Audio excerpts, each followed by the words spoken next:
Welcome to This Explainer. Okay, today we're completely tearing up the idea that democracy is just some dusty, boring textbook concept or a dry set of legal rules. Instead, I want you to think of it as a living, breathing organism. It has a DNA, a beating heart, a nervous system, and yes, even an immune system that fights off threats. Today, we're dissecting the anatomy of the world's largest living democracy to see exactly how it survives, adapts, and actually thrives. Okay, let's dive right into this because, wow, 96.8 crore. That is 968 million registered voters in India as of 2024. It's an absolutely staggering number. When this organism breathes, nearly a billion people participate in the largest democratic event in human history. Now, to understand how something this massive actually functions without just collapsing in on itself, we need a roadmap. So, here's our roadmap for today. We're going to cover the roots of Indian democracy, the principles that power us, a quick look at global models of democracy, India's living democracy, challenges and democratic resilience, and finally, democracy in you. Let's get to it. Section 1. Roots of Indian Democracy. The Ancient DNA. Now, what's really interesting here is that it's super easy to assume democratic ideals were just, recently imported into India. But the genetic code for collective decision-making, it's ancient. We're talking about the Aikyamachya Suktam from the ancient Rig Veda. Long before modern voting booths were a thing, early Vedic assemblies like the Sabha and Samiti, and later the Bodha Sanghas established by Gautama Buddha, they relied heavily on consensus, debate, and shared responsibility. So this idea of leaders working in consultation with assemblies, that is deep, ancient Indian DNA. So, fast forward through a long passage of time. Foreign invasions and British colonialism severely disrupted those early political structures, right? But the long struggle for independence brought those democratic ideas roaring back. Just think about this timeline. It took the Constituent Assembly exactly 2 years, 11 months, and 18 days of intense, rigorous debate to draft the world's longest written constitution. And they didn't just want some rigid legal code. They designed a flexible, transformative blueprint that could actually evolve with the times.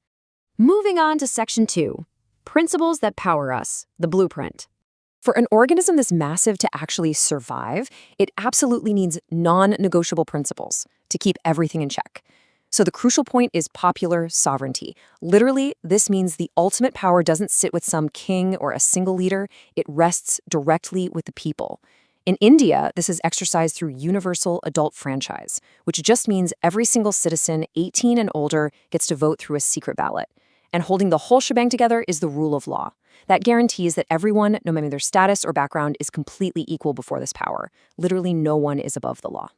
To protect that equality, the Constitution acts like a massive shield, granting 6 fundamental rights. You've got the right to equality, freedom, right against exploitation, freedom of religion, cultural and educational rights, and the right to constitutional remedies. But, rights are totally meaningless without a real way to enforce them, right? That is exactly where the separation of powers comes in. The system divides responsibilities between the legislature that makes the laws, the executive that implements them, and the independent judiciary that interprets them.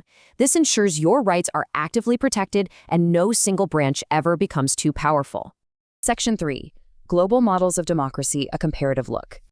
Now, before we look at how India puts all this into practice today, we have to realize that democracy doesn't offer just a single one-size-fits-all model. Different countries structure their machinery in totally unique ways. For example, the U.S. uses a presidential system where the executive is completely independent of the legislature. Switzerland, they use a direct democracy where the citizens themselves directly participate in most major decisions. But for a country as vast and populated as India, a representative parliamentary system is used. The executive is accountable to the legislature, and honestly, it scales beautifully to fit such a massive, highly diverse population. Which brings us to Section 4. India's living democracy, the machinery at scale. To really see this living democracy in practice today, you just have to look at the awe-inspiring scale of it all. India has over 2,800 registered political parties. I mean, that is a breathtaking display of ideological, social, and regional diversity. To actually pull off an election with that many options, the system uses over 1 million polling stations. Election officials will literally trek through mountains or dense forests just to set up a station for a single remote voter. And to make sure it's absolutely inclusive, elections are conducted in 22 scheduled languages. They even use visual election symbols so citizens who cannot read can still vote completely independently. It's just incredible. And this brilliantly illustrates just how deep that inclusivity goes. Unlike some Western nations where women had to fight for decades and decades just to secure suffrage, Indian women were granted the right to vote on day one of the Republic. But true representation goes a lot further than just casting a ballot. Constitutionally, there's a mandate reserving 33% of seats for women in local panchayat bodies. But get this, 21 states have actually pushed that to a massive 50% reservation, embedding women's voices deeply, deeply into the grassroots. Because, let's be honest, democracy thrives in the local dirt, not just in the national capitals. Take the Jetipura Gram Panchayat in Gujarat. They actually won national awards for bringing marginalized groups directly into their community planning. Or look at the South Mani Banko Gram Panchayat in Tripura, which is officially recognized as a women-friendly panchayat for driving women's health, education, and self-help groups. In specific northeastern regions, autonomous district councils even preserve ancient tribal customs. This is what grassroots power looks like. It's making daily life tangibly better for people. Let's move to Section 5, Challenges and Democratic Resilience, the Immune System. Okay, let's see how this builds into resilience. A living organism is really only as strong as its immune system, right? And this democratic organism faces very real threats that require an active defense. Now, the ultimate stress test of India's democratic immune system happened in the mid-1970s. A national emergency was declared in June 1975 due to internal disturbances.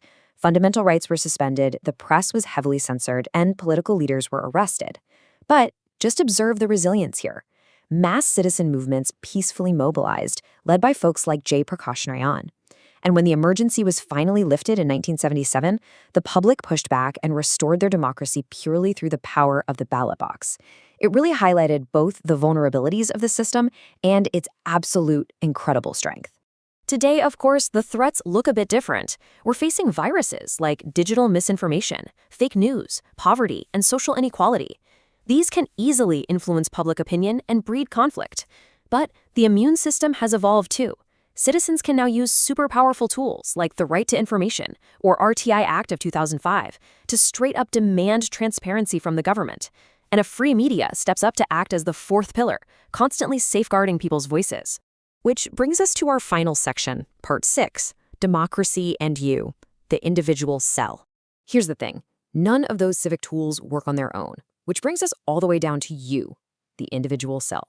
You see, democracy requires constant, active care. It's not just about showing up to vote every few years and then checking out. It is reflected in your everyday behavior. Are you being media literate and actually verifying that wild viral post before you share it? Are you following your fundamental duties by respecting public property and celebrating our country's diverse cultures? Are you engaging in community programs like the National Cadet Corps or local civil society groups?